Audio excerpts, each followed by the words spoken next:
Good evening, everyone. I'm Kaveri from Lady Harding Medical College. I'm a first year postgraduate. I'm here to present a case on the management of fungal keratitis with impending perforation by Penicillium species in a tertiary care hospital. This is the case of a 50-year-old male farmer from Shamli, Uttar Pradesh, who presented to our OPD with the pain, redness, and sudden diminution of vision in the left eye for 5 days. The pain and redness in the left eye were progressive and they were not relieved by the over-the-counter drops that the patient took. He also gives a history of visible whiteness of the cornea, which progressed over time, covering the entire cornea within 5 days, and which made the patient intolerant to light.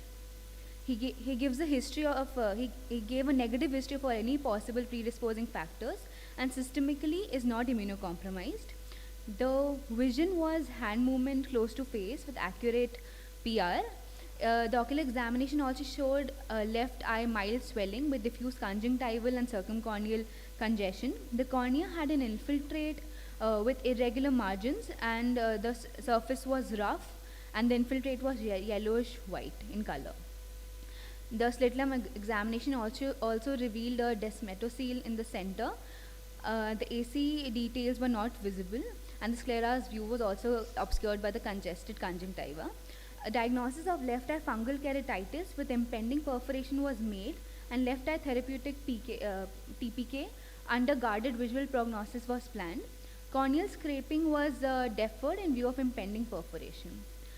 The patient was started on empirical treatment when he reported to us. The routine blood investigations were sent, after which he was started on topical and oral voriconazole, and the patient was posted for surgery the next day after the donor cornea was made available. The two trolleys were prepared, one for infected corneal debulking, the second for donor corneal trephination and transplanting. 270 degrees conjunctival peritomy was done. The center of the host cornea was marked with the help of an RK marker, and the host cornea was trephined partially. The corneal button was removed using Dr. Vajpayee's debulking technique. All the edges of host cornea suspicious of necrosis were removed, and the prelenticular membrane, which was also noticed, was also removed. The donor cornea was a grade B cornea, was placed and was sutured to the eye. The AC was maintained, and the patient was shifted out of the OT in a stable condition. The corneal sample that we received was divided into half, and half of it was sent for histopath. The rest half was sent for bacterial and fungal culture. The various tests from microbiology showed confirmed the organism to be Penicillium species. Post-operative day 1, the vision was hand movement close to face with accurate PR. The AC was well maintained. The graph clarity was 3+. The lens and the other AC details were still not visible. The patient was discharged in 2 days on systemic and topical antifungals, cycloplegics and antiglaucomas. The take-home message for this case was fungal infections are to be suspected in a case of contact with vegetative matter.